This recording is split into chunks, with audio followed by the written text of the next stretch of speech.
सबको जय मसीह की। आज जो हम वचन आपको सुना रहे हैं उसका विषय है निराशा पर विजय कैसे प्राप्त करें। आज के संसार में रहते हुए हमें क्या है, निराशा से भरा हुआ जीवन मिलता है। बहुत से लोग इस बात से निराश हैं कि हम बीमारियों में पड़े हुए हैं और बहुत से लोगों के मन में परेशानी हैं। बहुत से लोगों के बच्चे क्या है, बिगड़ चुके हैं। बहुत से संसार की ऐसी बुराइयां हैं जो हमें क्या है, निराशा में ले चलती है। बहुत से लोगों के जीवन ऐसे निराशा में पड़े हुए हैं कि वो कहते हैं कि अब हमारा कुछ भी नहीं हो सकता। लेकिन प्रभु यीशु मसीह क्या है, हमें निराशा पर जयवंत होने का जीवन देते हैं। बहुत बार हम बहुत दुखों में पड़ जाते हैं, हमारा मन व्याकुल हो जाता है और हम ऐसे क्या है, शब्द अपने मुख से निकाल देते हैं जिससे क्या है, परमेश्वर को दुख होता है। निराशा और आशा दोनों क्या है, जीवन एक ही समान है। जैसे हम लोग कहते हैं कि दुख है और सुख है, दिन और रात है, वैसे ही आशा भी है और निराशा भी है।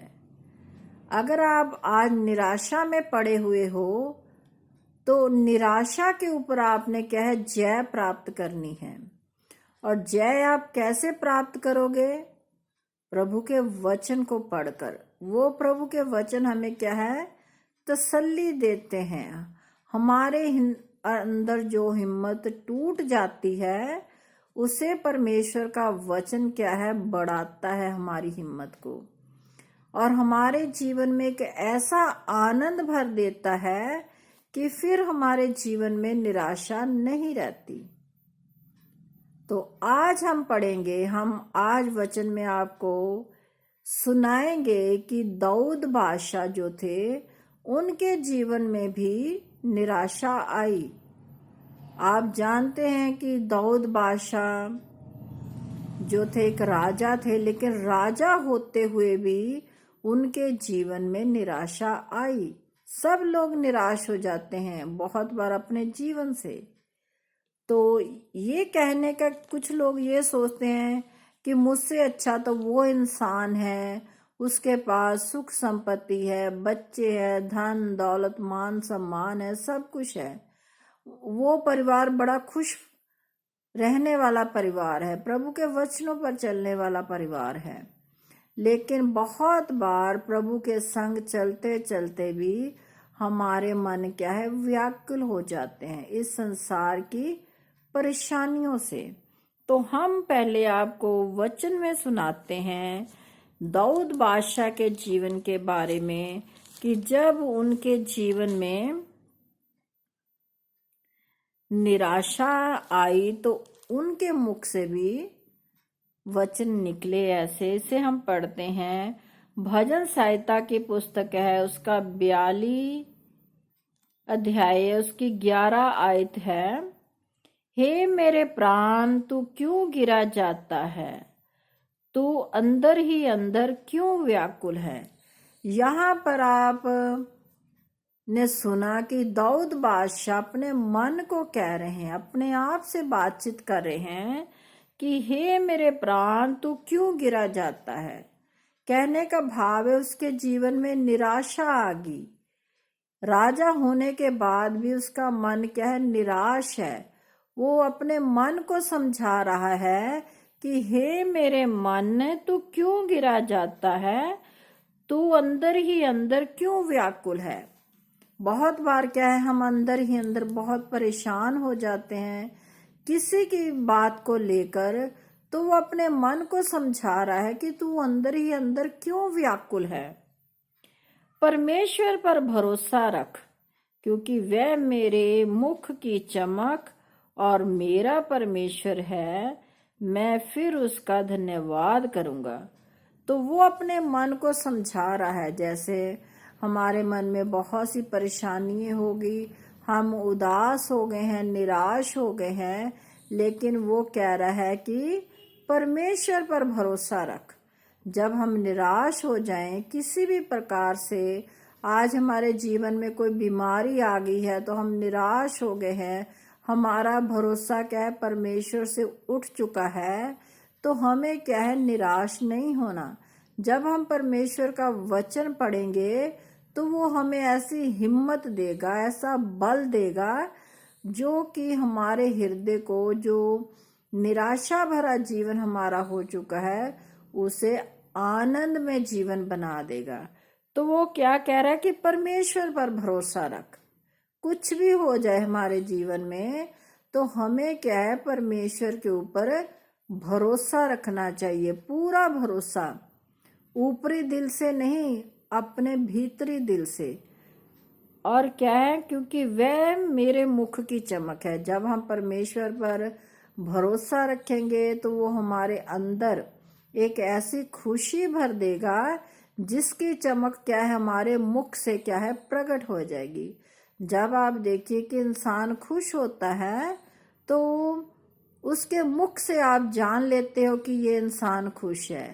अगर वो उदास होता है तब भी आप उसके मुख से जान लेते हो कि ये उदास है या ये परेशान है, क्योंकि हमारा मुख जो है, हमारा मन जो है, वो हमारे मुख के ऊपर क्या है प्रकट हो जाता है। अगर हमारे मन में उदासी है तो वो हमारे मुख पे छा जाएगी, अगर हमारा मन खुश है तो वो हमारे मुख पर क्या है छा जाता है।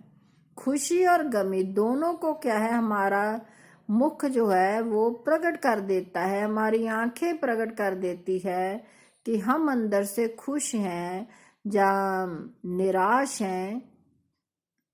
तो लिखा है और मैं फिर उसका धन्यवाद करूंगा। जब क्या है परमेश्वर मेरे अंदर से इस निराशा को क्या है निकाल देगा, तो फिर क्या आपने क्या करना है, सिर्फ परमेश्वर का धन्यवाद ही करना है और कुछ नहीं। परमेश्वर चाहे हमें दुख दे चाहे सुख दे, तो हमने क्या है परमेश्वर का धन्यवाद करना है कि उसकी रजा है।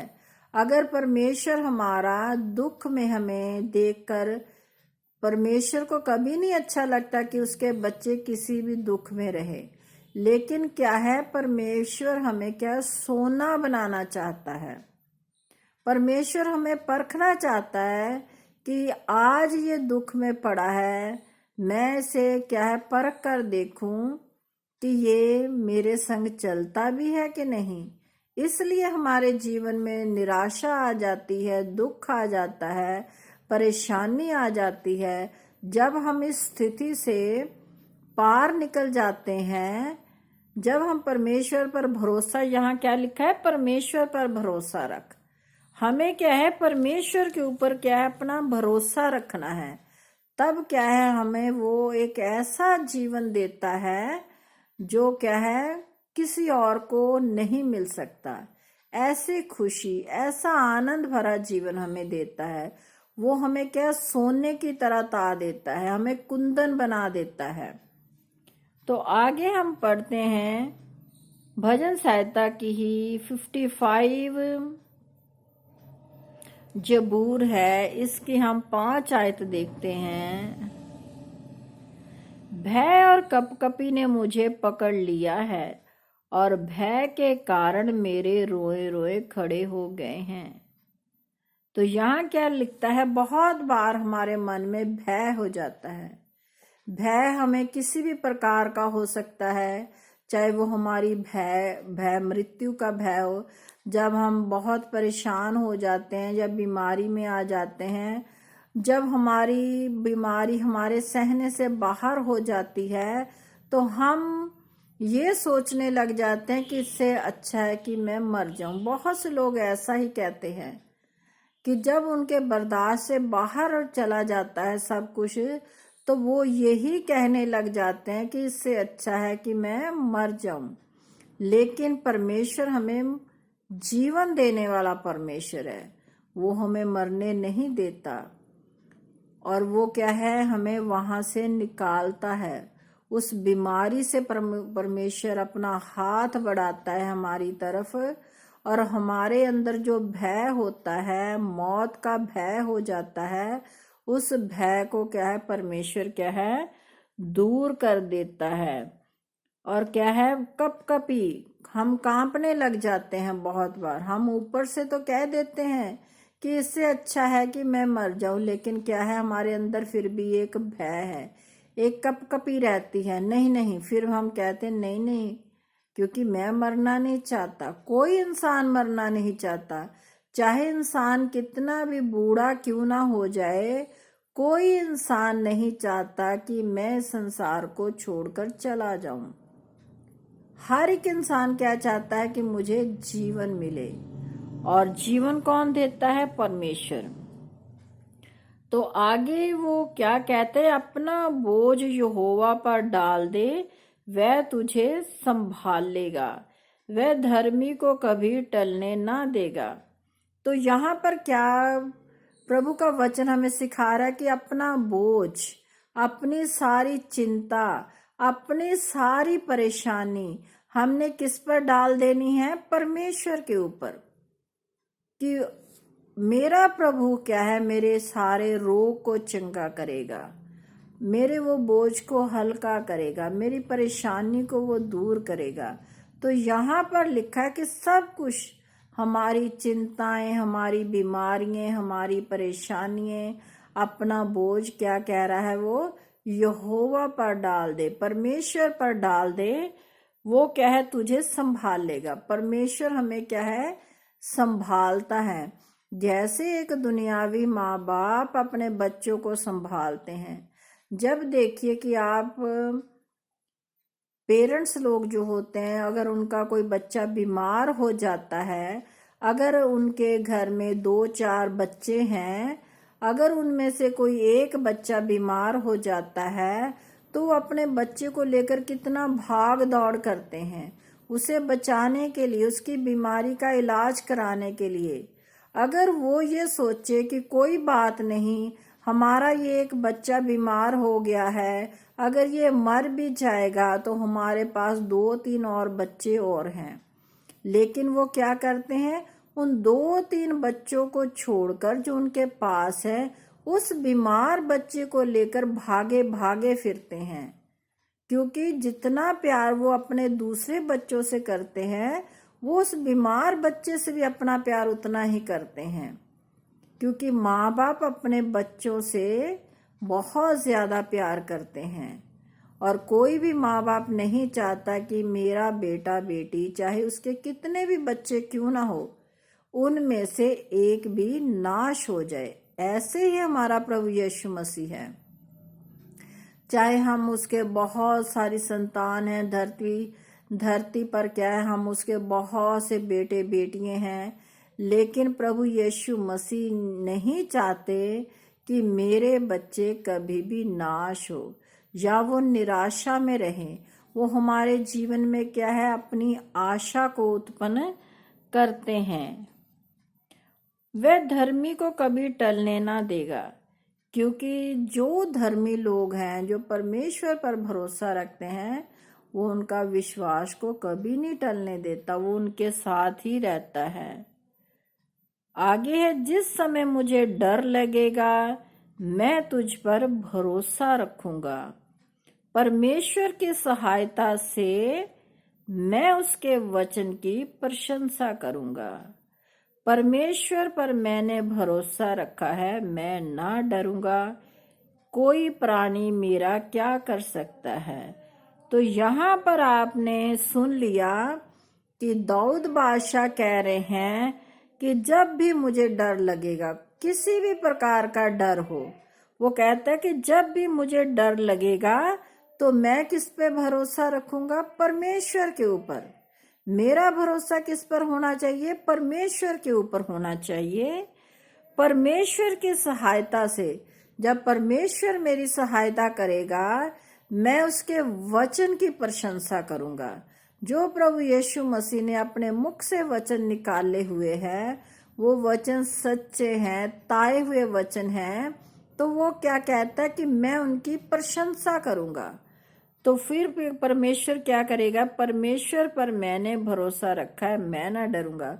वो क्या कह रहा है कि चाहे कुछ भी हो जाए, मैंने परमेश्वर पर भरोसा रखा हुआ है, मैं कभी ना डरूंगा।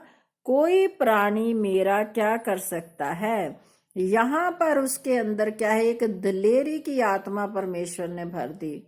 चाहे कहता कुछ भी हो जाए, कोई प्राणी, कोई भी संसार का शैतान है, चाहे कोई बीमारी है, चाहे कोई परेशानी है, वो कह रहा है कि कुछ भी है, कि वो क्या है? मेरा कुछ भी नहीं मेरा बिगाड़ सकता, क्योंकि मैंने अपने प्रभु यीशु के ऊपर भरोसा रखा है। मेरा भरोसा किस पर है? मेरे परमेश्वर पर है। तो हमें क्या है? अपना भरोसा क्या है? परमेश्वर के ऊपर रखना चाहिए। जब हम प्रभु के ऊपर भरोसा रखते हैं तो वो हमारी क्या है? रक्षा करता है। बहुत बार ऐसा होता है कि हम बहुत ज्यादा रोते हैं अपनी परेशानी के ऊपर, अपनी बीमारी के ऊपर, लेकिन हम ये सोचते हैं कि परमेश्वर को हमारा ध्यान नहीं है, परमेश्वर हमें देख नहीं रहा। तो वो आगे क्या है? तू मेरे मारे मारे फिरने का हिसाब रखता है, तू मेरे आंसुओं को अपनी कुप्पी में रख ले। वो क्या कहता है कि जब हम मारे मारे फिरते हैं, बहुत सी परेशानी में हैं, हम मारे मारे फिर रहे हैं, हमारा सहाय कोई नहीं है, हम बहुत रो रहे हैं, बहुत परेशान हैं, हम परमेश्वर के आगे चिल्ला रहे हैं, तो वो जो हमारे आंसू उस समय बहते हैं, दुख की घड़ी में, निराशा की घड़ी में बह रहे हैं, परमेश्वर के आगे हम प्रार्थना कर रहे हैं, तो वो हमारे आंसुओं को क्या है? अपनी कुप्पी में रखता है। वो देख रहा है कि मेरा बेटा, मेरी बेटी इतना परेशान हो रहे हैं, तो वो हमारे दुख को दूर करने के लिए एक उपाय ढूंढता है। ये नहीं कि सदा आपको वो क्या है? दुख में पड़ा रहने दे, ऐसा कभी नहीं होता। परमेश्वर अपना सुख,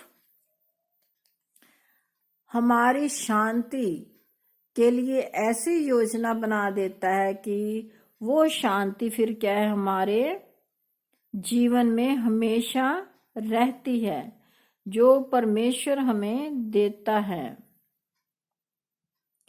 और क्या है? परमेश्वर मेरे लिए, वचन में लिखा है, यहोवा मेरे लिए सब कुछ पूरा करेगा। जब हम परमेश्वर के वचन पर चलेंगे तो वो क्या है? मेरे लिए सब कुछ पूरा कर देता है, मेरे लिए ऐसा मार्ग तैयार कर देता है कि जिस पर चलते हुए हम क्या है? कभी भी डगमगा नहीं सकते। तो परमेश्वर का एक यहाँ पर भजन संहिता 103 चबूर है, उसमें लिखा हुआ है कि परमेश्वर हमसे कितना प्यार करता है। हम बहुत बार लोगों को कहते हैं कि भजन संहिता 103 जबूर आप उसकी 5 आयतें जरूर पढ़ा कीजिए। सुबह उठ के क्या है? प्रभु को धन्यवाद दें। आपके एक धन्यवाद करने से वो आपके जीवन को ऐसा सुख में जीवन बना देगा जो किसी दूसरे का नहीं हो सकता। तो इससे आप रोज पढ़िए और अपने जीवन को ऐसा बनाइए कि लोग आपके जीवन को देखकर गवाही दे कि सचमुच खुदावंद प्रभु यीशु मसीह के पीछे चलने वाले बेटे बेटियों का जीवन ऐसा होता है। तो वो 5 आयतें हम आपको पढ़कर सुनाते हैं। सुबह उठ के आपने क्या कहना है? हे मेरे मन यहोवा को धन्य कह, और जो कुछ मुझ में है वह उसके पवित्र नाम को धन्य कहे। हे मेरे मन यहोवा को धन्य कह और उसके किसी उपकार को ना भूलना। वही तो तेरे सारे अधर्म को क्षमा करता और तेरे सब रोगों को चंगा करता है। वही तो तेरे प्राण को नष्ट होने से बचा लेता है और तेरे सर पर करुणा और दया का मुकुट बांधता है। वही तो तेरी लालसा को उत्तम पदार्थों से तृप्त करता है, जिससे तेरी जवानी उकाब के समान नई हो जाती है। यहोवा दयालु और अनुग्रहकारी, विलंब से कोप करने वाला और अति करुणा में है। तो आपने सिर्फ 5 आयतें, हम ये जबूर जो है, अगर आप डेली 103 जबूर रोज पढ़ेंगे, पूरा पढ़ेंगे, तो उसका और भी फायदा होगा। लेकिन सुबह उठकर अगर आप 5 आयतें ही परमेश्वर के आगे बोलते हैं, परमेश्वर को धन्यवाद करते हैं अपने जीवन के लिए, सांसों के लिए जो वो हमें देता है, तो वो हमारे जीवन से क्या करेगा, हमारे सारे रोगों को वो क्या है, चंगा कर देगा। एक धन्यवाद करने से वो हमारे सारे गुनाहों को मिटा देगा, एक धन्यवाद करने से। और वो हमारी जवानी को उकाब की नाई अच्छा बना देगा, एक धन्यवाद करने से। अगर आप सिर्फ परमेश्वर को सुबह उठ के एक धन्यवाद ही करते हैं उसके उपकारों के लिए, जो वो जीवन हमें देता है, उसके लिए आप उसको सिर्फ धन्यवाद ही करते हैं, तो उसके लिए वो देखिए आपको कितनी बरकतें, आशीषें दे रहा है। तो हम सभी से हमेशा यही गुजारिश करते हैं कि आप भजन संहिता 103 जबूर की 5 आयतें सुबह उठकर जरूर पढ़े, परमेश्वर को धन्यवाद दे, अपने जीवन को परमेश्वर को दे, उसकी बरकतों आशीषों के लिए धन्यवाद दे। तो देखिए आपका जीवन कैसे बदल जाएगा। तो सबको जय मसीह की। अगर आपको ये मेरा वचन का वीडियो अच्छा लगता है तो आप इसे लाइक कीजिए, शेयर कीजिए, सब्सक्राइब कीजिए, अपने बहन भाइयों के साथ मिलकर परमेश्वर के वचन को फैलाएं। तो सबको जय मसीह की।